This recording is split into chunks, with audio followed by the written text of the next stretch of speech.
Well, good afternoon, everybody, and welcome to my first Hope live reading. Hope is a novel I wrote in summer of 2014 when I was 35 years old. It's actually my birthday, and I have just turned 41.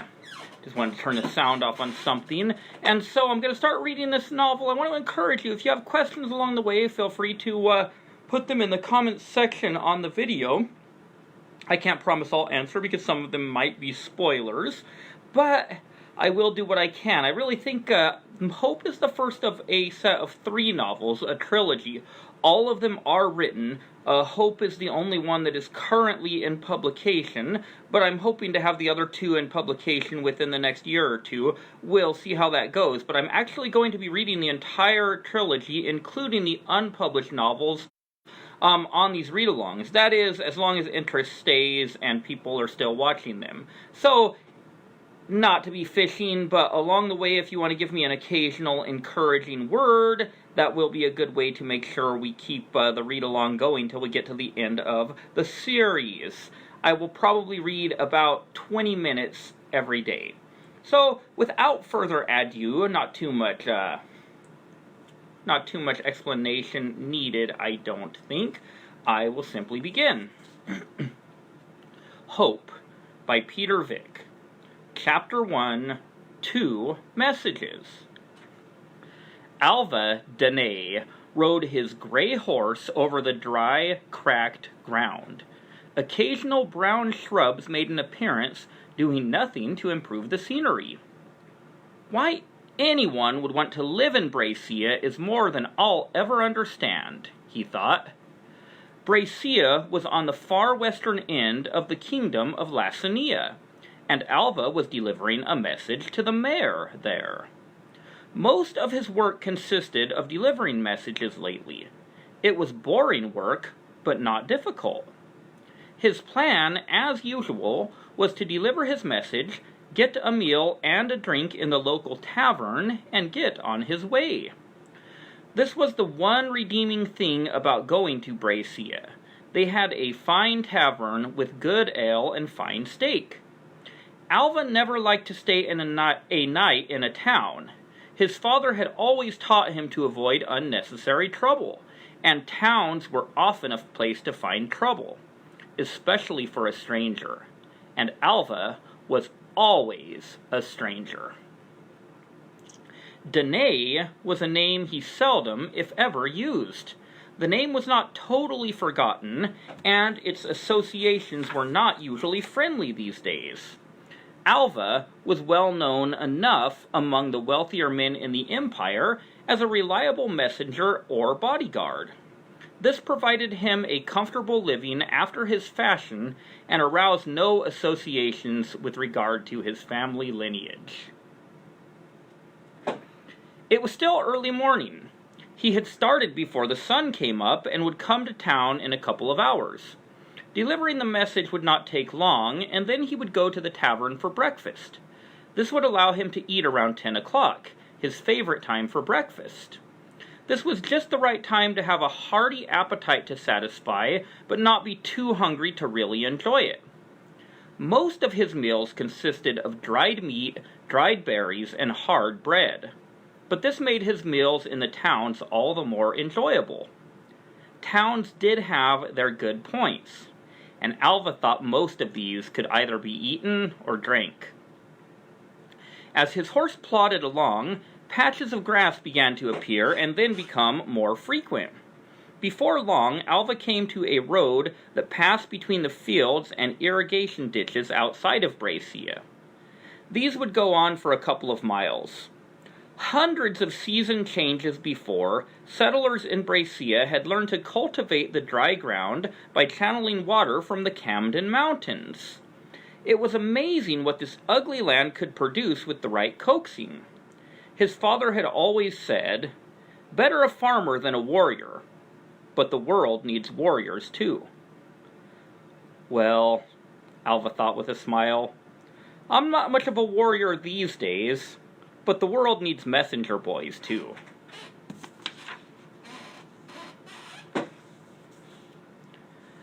The two primary crops in Braccia were grain and grass.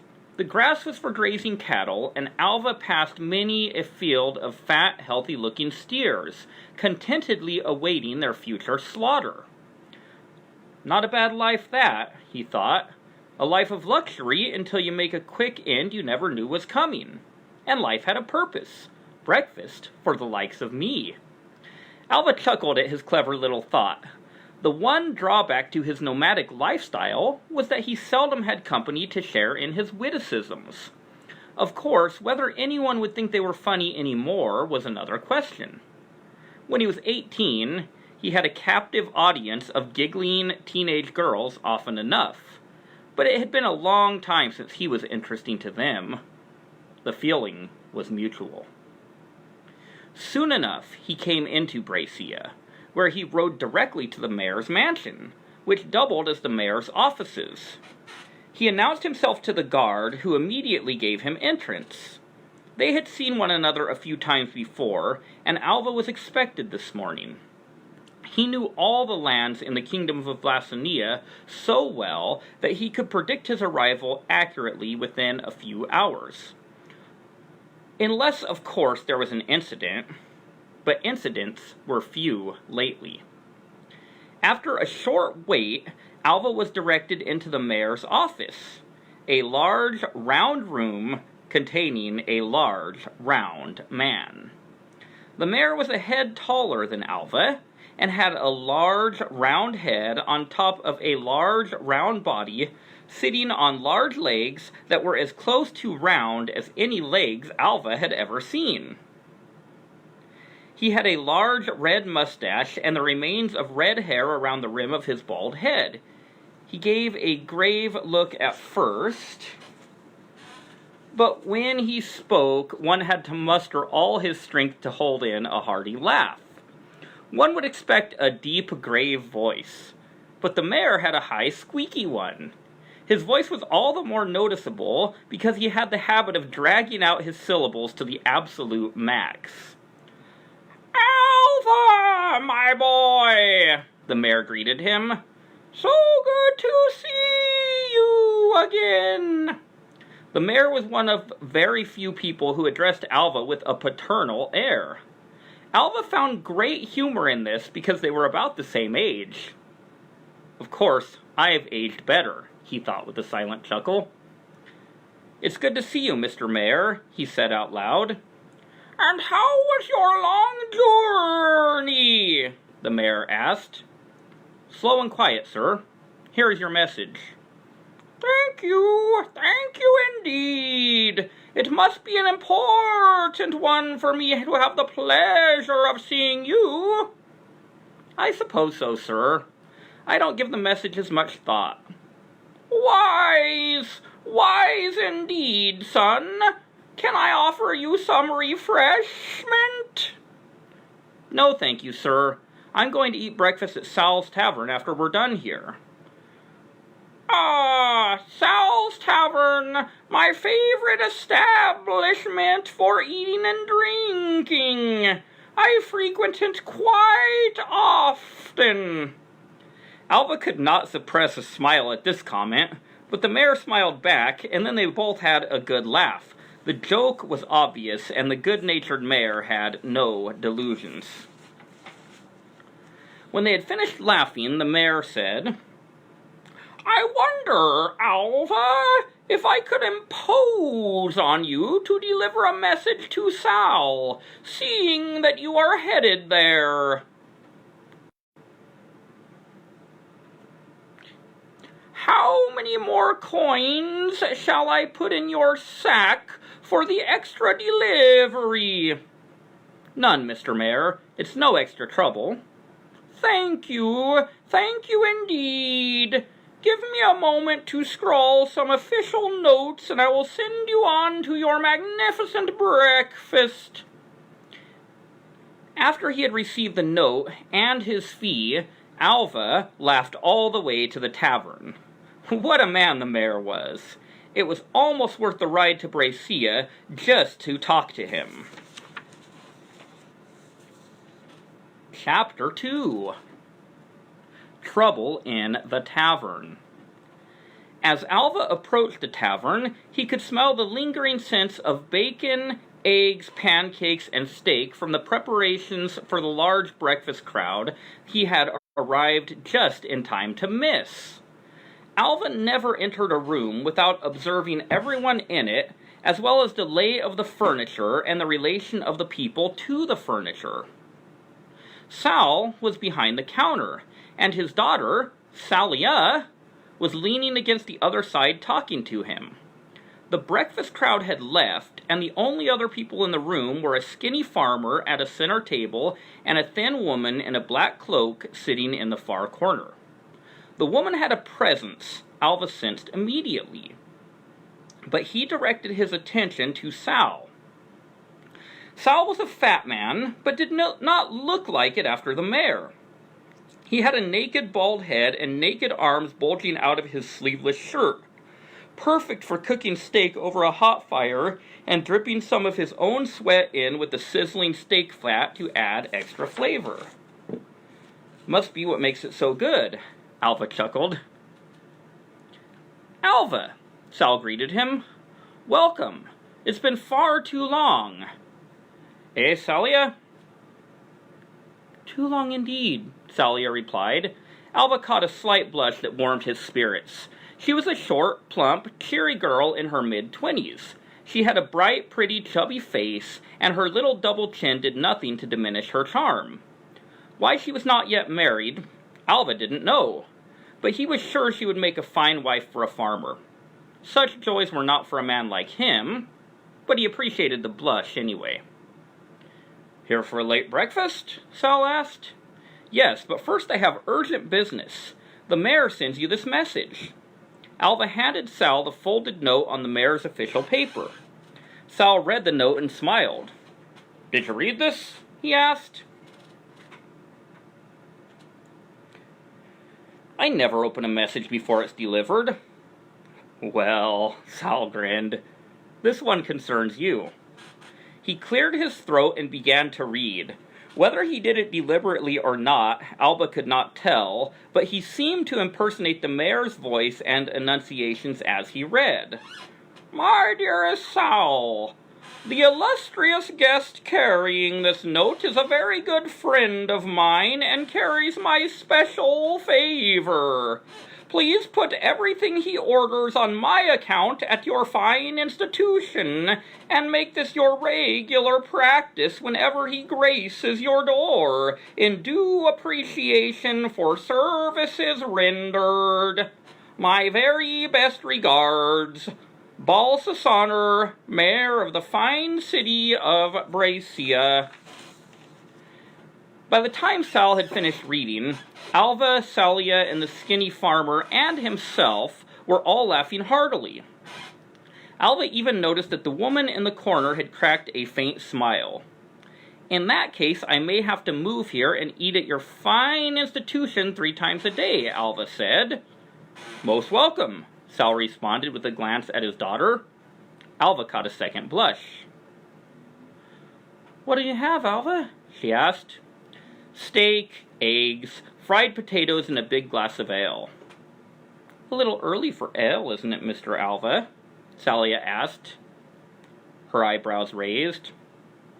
Alva shook his head. Not for me. I got up before the sun. And no vegetables?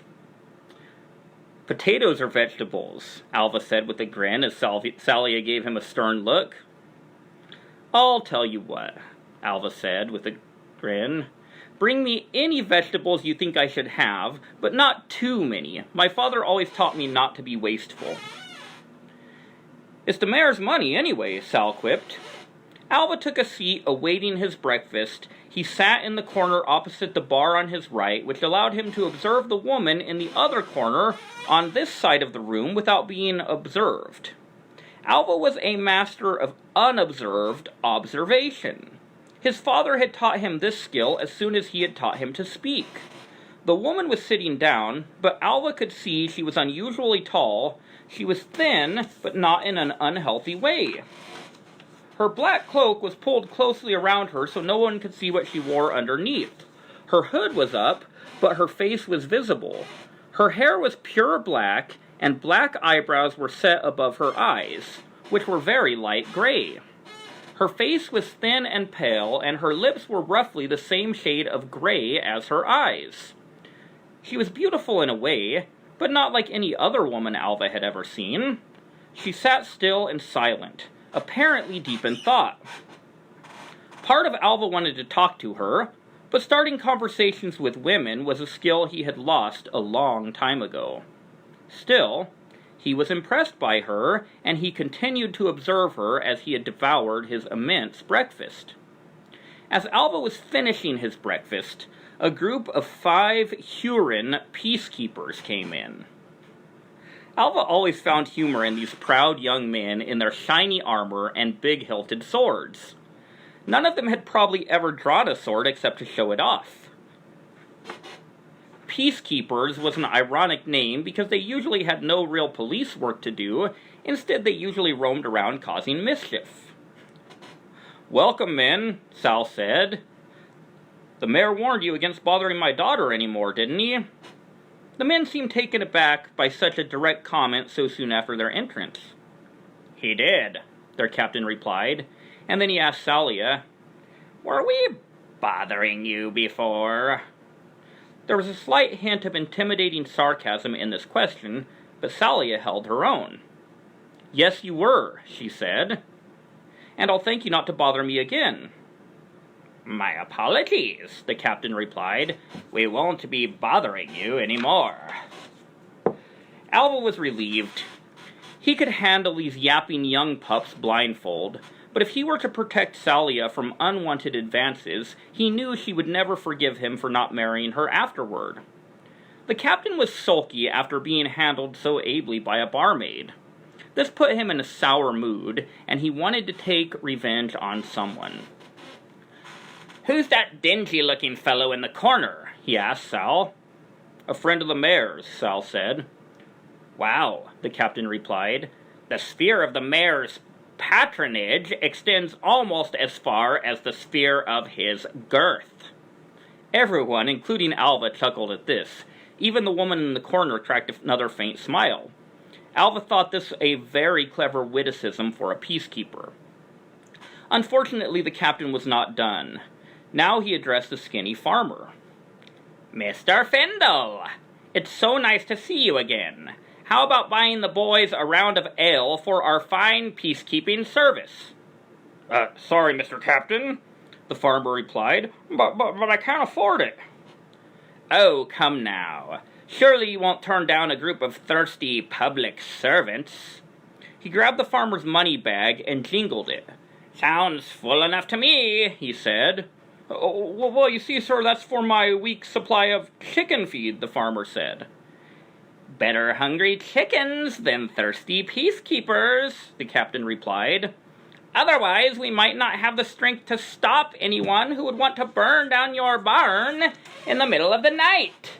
That might be much more costly than a round of ale, eh?" The farmer looked scared. He did not know what to say or do and was just on the verge of agreeing. Alva didn't want to get involved. His father had told him to avoid unnecessary trouble, but he had also said to always stand up for the innocent and helpless. The latter maxim seemed to outweigh the former. He stood up, approached him, and said, "How about I buy you boys a round?" "Great," the captain said. "You can buy a round too." "You don't understand," Alva replied. "I'll buy the first round. Mr. Findle will buy none." "No, you don't understand," the captain replied. "Mr. Findle buys 1 round, you buy the second." "For your fine peacekeeping service?" "Yes." "How much trouble are you seeing in Bracia these days?" Alva asked with a sarcastic smirk. "Did a gang of dangerous housewives have a riot and you had to settle them down?" The captain stood up to his full height and looked Alva in the eye while his men surrounded him. Sal began to speak, but the captain motioned for him not to push his luck. "You just bought 5 rounds, little man," he said. "You just threw away 1, Alva replied. The captain was about to speak again, but before the words came out, Alva's right fist smashed into his nose and he fell crashing to the ground. As the man on the left swung his right hand, Alva blocked it with his left and punched his solar plexus so hard he dented his breastplate and knocked out his air. Alva then threw his left heel back against the right knee of the man behind him, then spun around and hit the throat of another man with his open hand. As he turned to face the man who had originally been on his right, the man threw a right-hand swinging punch. Why these men always attacked with a wild right, Alva never understood. He blocked the punch, kicked the man's groin, then grabbed him and threw him over his right hip.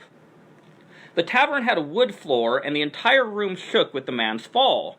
Many of the tables and chairs bounced from the force of the fall, and then fell over, causing a loud metallic clatter as 10 dishes, bowls, and cups went flying.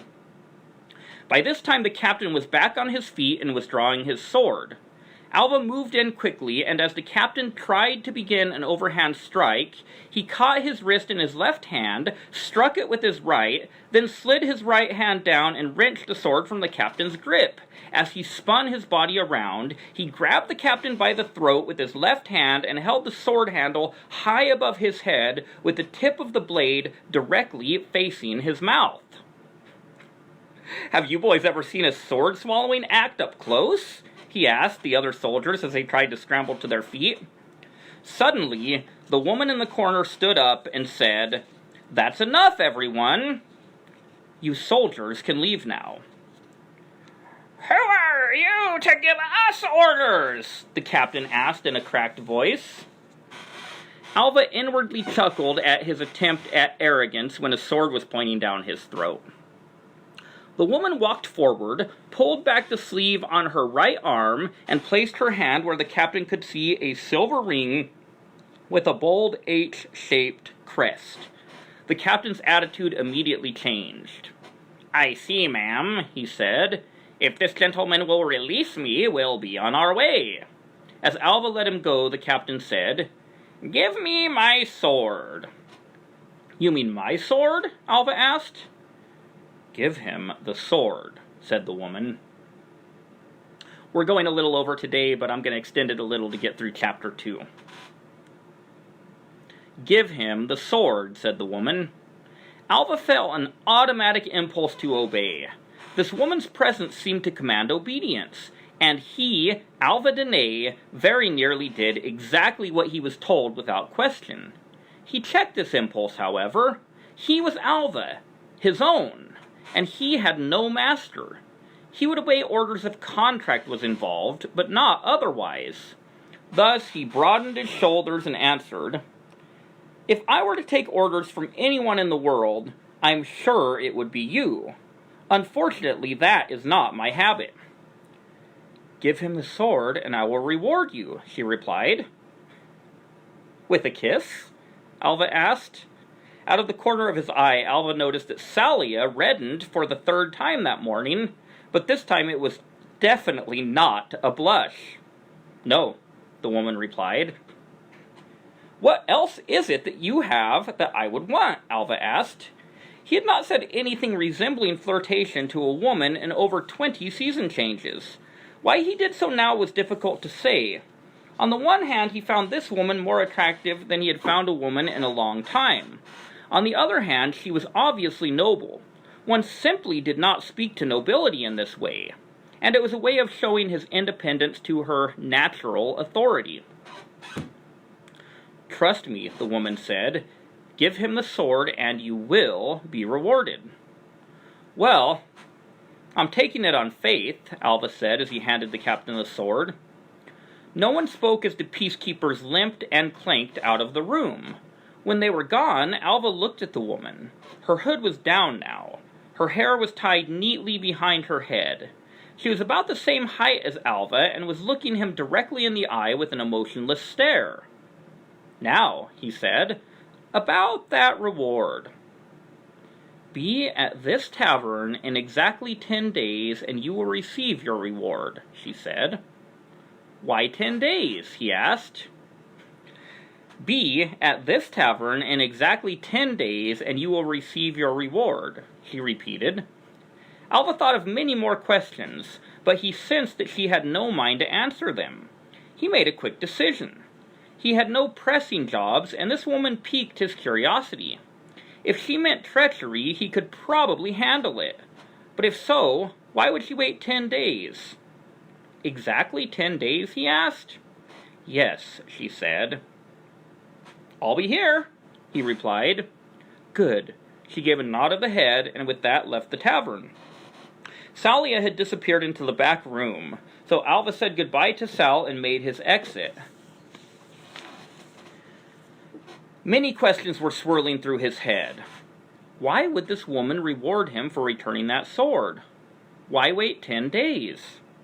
Was this a joke? He'd know soon enough. In exactly 10 days, he chuckled to himself. And that's the end of chapter 2.